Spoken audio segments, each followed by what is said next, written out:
우리 한국교회 시각에서 판문점 정상회담을 어떻게 평가해야 할 것인가? 그리고 주목할 합의 내용은 무엇인가? 그것은 우리가 한번 분석해 볼 필요가 있다고 생각합니다. 무엇보다도 화평의 사도로서 일촉즉발의 핵전 발발 위험 지경에서 전쟁 방지, 한반도 비핵화를 평화적으로 해결하도록 해 주시기를 원합니다는 한국교회 그리고 디아스포라 한인교회, 세계교회들의 간절한 기도를 응답해 주신 역사의 주관자 하나님께 먼저 감사 예배를 드려야 한다고 생각합니다. 평화가 창대한 평창 평화올림픽을 허락하셨습니다. 만세전부터 이름을 지어주신 것 같아요. 이 평창은 평화가 창대한다는 그런 뜻의 한자입니다. 그리고 그 평창의 평화불씨를 판문점으로 옮기셔서 핵전쟁 위험지대인 한반도를 완전 비핵화, 평화지대화로 거듭나게 인도하시는 하나님. 선인과 악인을 두루 감찰하시는 하나님. 남북 정상과 관련국 정상들의 마음을 주장하사 변함없이 함께 핵없는 한반도의 평화를 위해 합력하게 하옵소서. 이런 기도를 저는 생각해 봤습니다. 여호와의 눈은 어디서든지 악인과 선인을 감찰하시지 않습니까? 네, 저희들이 그 4.19 국가공로자회가 있는데요. 지난 4월 18일 세종홀에서 기도회를 가졌는데 그때 공동 기도문, 정상회담을 위한 기도문이 이렇게 되어 있습니다. 하나님 아버지, 김정은과 시진핑, 트럼프와 푸틴, 아베의 심령을 지배하여 주시옵소서. 고레스에게, 바로에게 임하신 성령의 역사를 간절히 기도합니다. 이 한국교회의 기도 제목이라고 생각을 합니다. 그리고 예년과는 달리 50회 대한민국 국가초창기도회가 일산에 있는 킨텍스에서 3월 8일 날 열렸는데 참 주제를 잘 정한 것 같아요. 역사를 주관하시는 하나님이 주제입니다. 이번 역사를 주관하시는 분이 하나님이신 것을 저희들은 확신합니다. 근데 확신하면서도 잘 믿지를 않는 것 같아요. 기도는 그렇게 하면서 그게 우리 회개의 제목이라고도 생각을 합니다. 이때 문재인 대통령도 참석을 하셨는데 나라와 한민족의 미래 평창 올림픽을 위해서 한국교회가 기도해 주시기 바랍니다. 이런 부탁의 말씀도 있었습니다.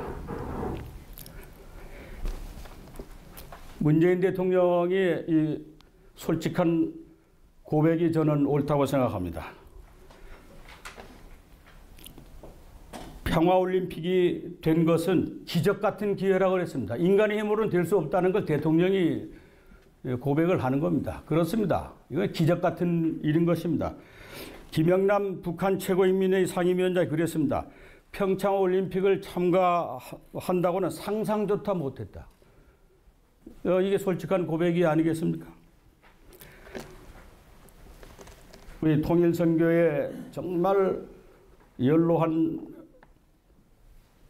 목사님, 지금도 이제 기도하고 계시는 그 조동진 목사님은 판문점에서 손잡은 남북 정상, 마침내 하나님이 때가 도래한 것 같다. 이렇게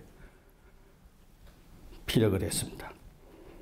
또 김명영 목사님, 은퇴하시고 지금 시골 교회만 다니시면서 먹을 것 싸가지고 가셔서 나눠주면서 예배를 드리는 목사님. 평화의 기적이라 부를 정도로 놀라운 일이고 하나님이 하시는 일이다. 이렇게 피력을 했습니다. 또 신문을 보니까 그 소설가인데 유시춘, 여러분도 알 거예요. 국민일보에 났는데 모든 것이 보시기에 좋았더라. 성경 말씀 생각이 나시죠? 모든 것이 보시기에 좋았더라.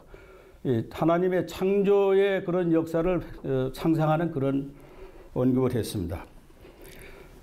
또 제가 이 손자 손녀다고 다니는 교회, 그 칼빈 대학 앞에 자그마한 교회가 있는데 이 통합 측의 김주철 목사님이라는 분은 시편 126편 1절을 인용을 하면서 꿈꾸는 것 같았도다 이렇게 피력을 했습니다.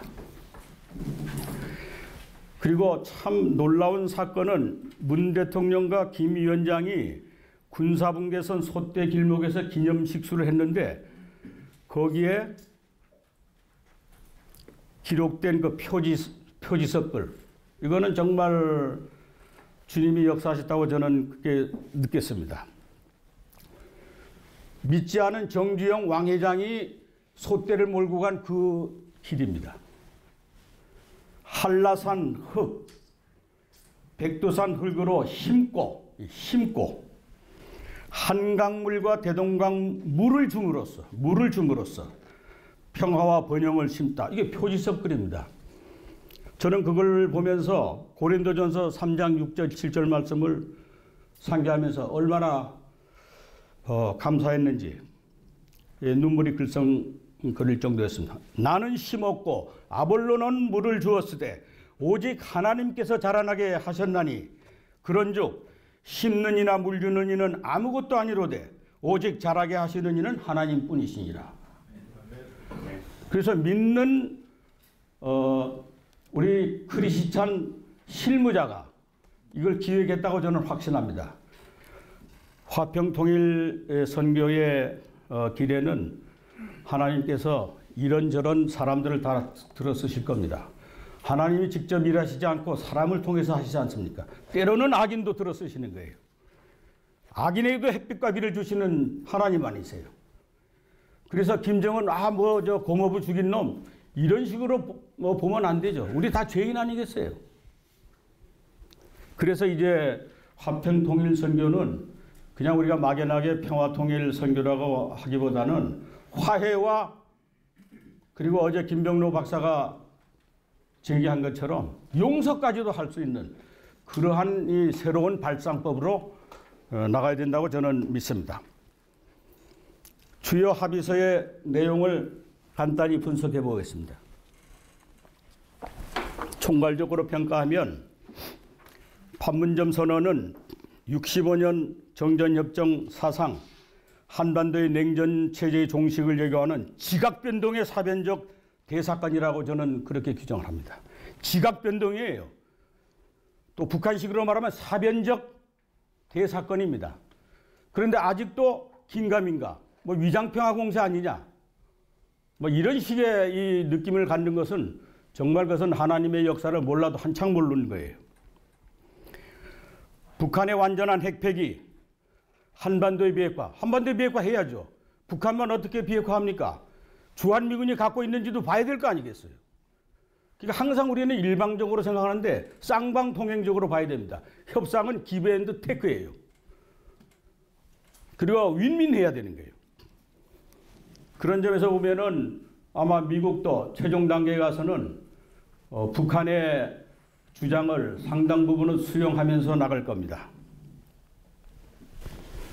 실천 과정에서 예상치 못한 우여곡절이 있고 험산들을 넘을 각오와 태세가 중요하다고 봅니다. 여기에 한국교회의 기도, 격려가 필요하다고 생각을 합니다.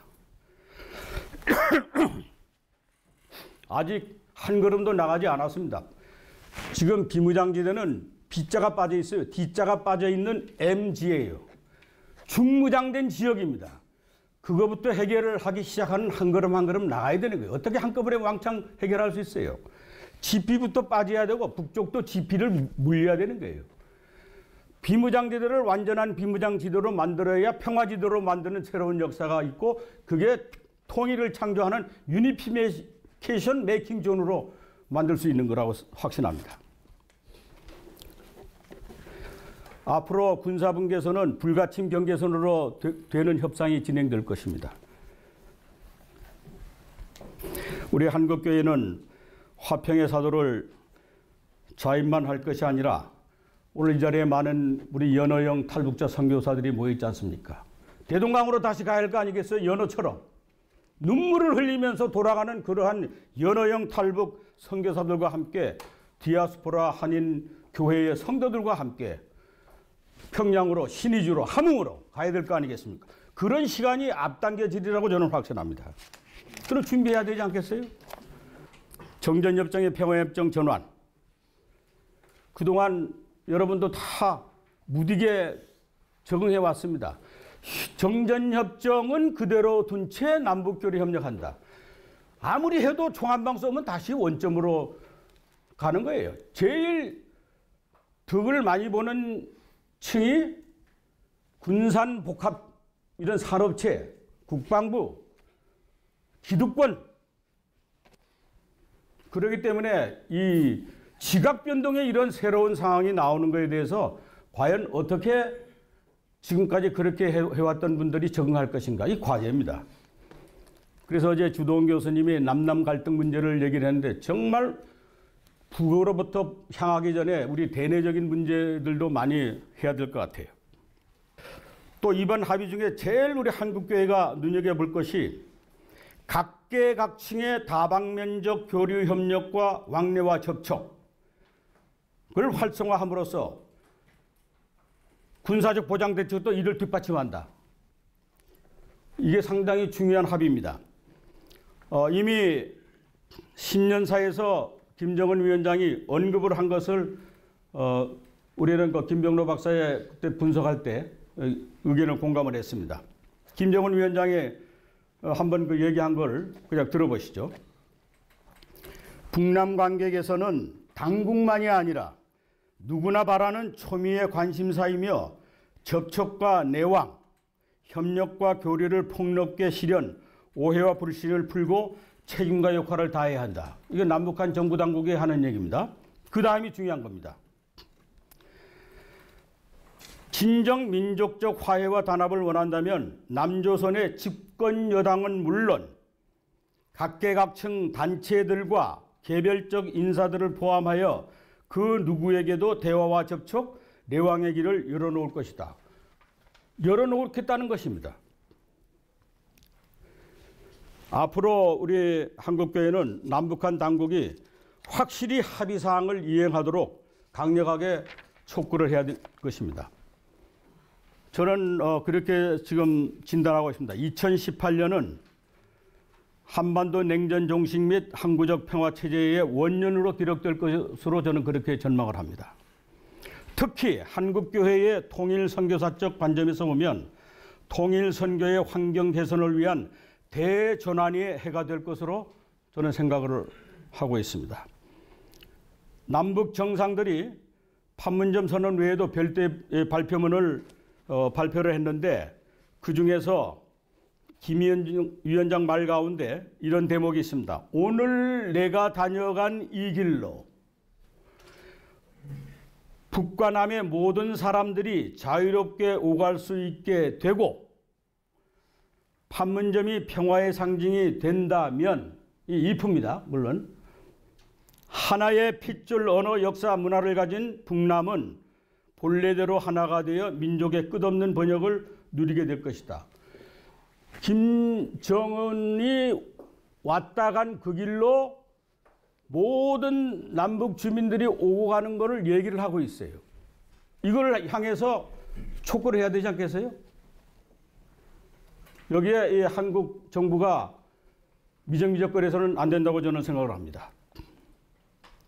그래서 우리 한국교회는 판문점 선언, 한반도 주변 정세 등의 그런 진행 과정을 종합적으로 분석을 해서 그것을 바탕으로 통일선교 환경의 새로운 국면에 부응하는 실천 과제를 구체화해야 할 것으로 저는 생각을 합니다.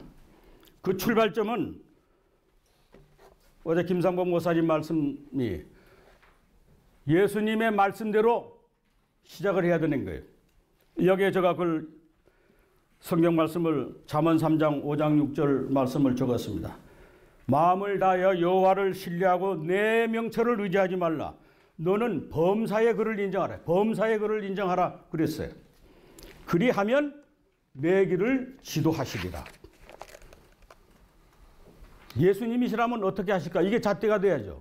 문재인 대통령이 이랬으니까, 정부에 누가 이랬으니까 그대로 쫓아가는 그러한 한국교회가 돼서는 안 된다는 말씀입니다. 광야의 소리를 내비치더라도 앞에 나가서 지도하는 그런 한국교회가 돼야죠.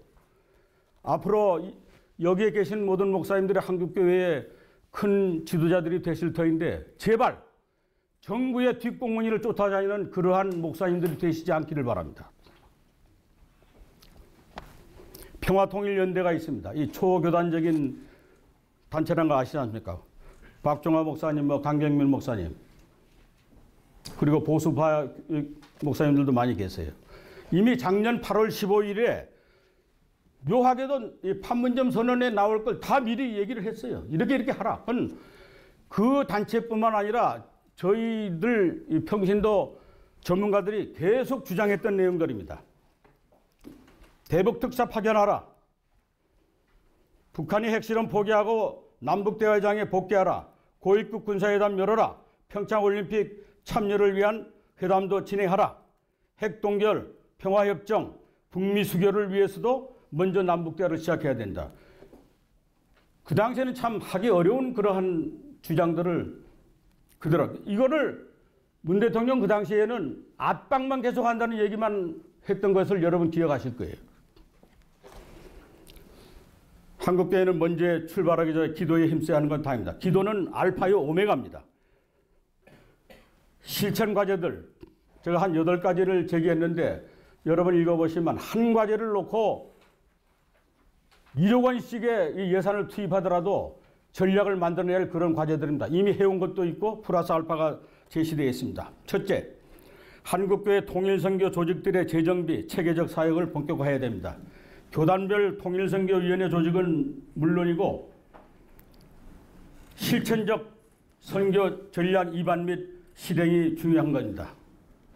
이 염려가 되는 것은 그렇지 않습니까? 총회장님 매년 1년에 한 번 바뀌잖아요. 큰 어른들만 모여서 뭘 해야 된다 이거 안 됩니다. 오늘처럼 이 전문가들 목사님들 아직은 담임 목사님들도 안 됐지만은 계속 이렇게 모여서 의논하고 땀을 흘리는 그러한 모임이 상설화되는 게 중요해요. 저는 그래서 이번에 이 포럼을 한 것 정말 귀한 모임이라고 저는 확신합니다. 교회연합, 초교파적 통일선교 단체들의 연합사역 활성화, 합력하여 선을 이룬다는 것은 조직을 일원화하라는 뜻이 아니라고 생각합니다. 연합기도회, 공동포럼, 신학대의 통일선교 전문학과 연구소 설치, 커리큘럼 과목 지정 이런 것들입니다. 또 전국의 지계회용 통일선교 목회 지침도 만들어야 될 거 아니겠어요? 그 누가 만들겠어요? 그러니까 연구소도 하나 제대로 설립을 지금 해야 되는 겁니다. 대한민국의 신학대학교가 보면 말이죠. 북한 통일 문제 하는 그런 대학이 몇 군데도 안 돼요. 이거부터 좀 바꿔야 되지 않겠어요? 두 번째. 까지는 봐도 세 번째. 통일선교 본격화 시대에 부응해서 국내 교회의 영역별 선교 지침을 만들어서 본격적으로 실행을 구체화해야 됩니다. 남북기본합의에서는 12개 분야가 교류협력하도록 되어 있어요. 14정상선언에는 19개 분야의 경협관계가 되어 있습니다. 네, 시간이 다 됐다고 지금 신호를 보내네요. 그래서 평신도 선교사 사역 전략도 개발하고 교육 프로그램도 개발하고 행동수칙도 더욱 다듬어 나갈 겁니다. 네 번째, 북한 주민 접촉 수칙을 보완 발전시키고 새롭게 삼김어록을 편찬해야 된다고 생각합니다. 그리고 통일 선교사용 요람, 핸드북도 개발해야 될 거예요. 앞으로 수많은 평신도들이 북한을 내왕하게 될 것입니다. 어떻게 해야 될지 있어야 될 거 아니겠어요? 그 책 한 권이면 다 들어볼 수 있도록 만들어야 됩니다. 기북선이 이미 학술 영역에서 이대의 김석환 교수, 또 우리 김병로 교수, 또 서울신대 연구소에다가 위촉해서 만든 것을 더 발전시켜야 된다고 생각합니다. 그 다음에 여섯 번째, 남북 공동 성경 번역 사업도 추진할 만합니다. 제가 북한 성경을 봤는데요. 우리보다 더 쉽게 번역이 잘 돼 있어요. 그 번역하는 사람의 생활 속에 하나님의 영이 역사하지 않았겠어요? 그렇다면은 옛날에는 여기서 몰래 성경을 들어갔지만은 북한판 성경을 찍어내서 그냥 그게 배비가 아니라 평신도들이 가정교회 구루터기 신자들이 다 한 곳씩 갖도록 하는 그런 시대를 만들어야 될 것입니다. 또 여섯 번째, 남북한 정부를 향한 촉구를 한국 교회에서 빨리 해야 돼요. 왜 미국은 억류된 세 사람을 폼페이 장관이 가서 데려오는데 한국은 왜 이렇게 조용해요? 우리 대한민국 교회는 대한민국 정부에게, 북한 정부 당국에게 억류된 6명의 선교사를 포함한 한국 국민을 돌려달라 하는 이런 협상해야 되지 않겠어요? 말이 없습니다, 지금도. 일곱 번째는 남북적재담이 이제 개최되면은 틀림없이 저쪽은 유경식당에서 집단 기획 탈북한 그 사람들 돌려보내라는 그 주장을 할 거예요. 그 심각합니다. 정직하게 대응해야 됩니다. 인권 문제가 중요하다고 그러면은 그 사람들의 인권도 중요한 거예요. 그러한 또 하나의 이산가족을 만들어 놓고 어떻게 남북한이 화해하겠어요? 그 대신 탈북자들도 북에 있는 가족들을 탄압할 게 아니고 다시 특수 이산가족으로 만나게 해야 된다 하는 이런 협상도 해야 되는 겁니다. 그래서 2000년도에 특수 이산가족이라는 어휘를 저희들이 만들어서 북한하고 비공개 협상을 해서 여러분 기억할 거예요. 국군 포로 가족도 나왔고요. 할기 여승무원도 나와서 그 어머니 권사님을 만나는 장면 여러분 보셨을 거예요. 지금도 그 어머님의 말씀이 생생해요. 그 사위에게 하는 말입니다. 우리 딸을 따뜻이 품어주어서 고맙다고. 뭐 북한 정부는 이런 말 안 했어요. 그래서 눈물을 흘리면서 그 헤어지는 장면이 지금도 눈에 선합니다. 결론을 맺겠습니다. 뭐 북민협동 이제 대북 인도적 지원한테 조건 없는 지원을 다시 하겠죠. 여기에 제시된 것 외에 목사님들과 우리 장로님들, 집사님들께서 자신이 생각하는 것을 플러스 알파로 해서 앞으로도 발전시켜 나갔으면 좋겠습니다. 감사합니다.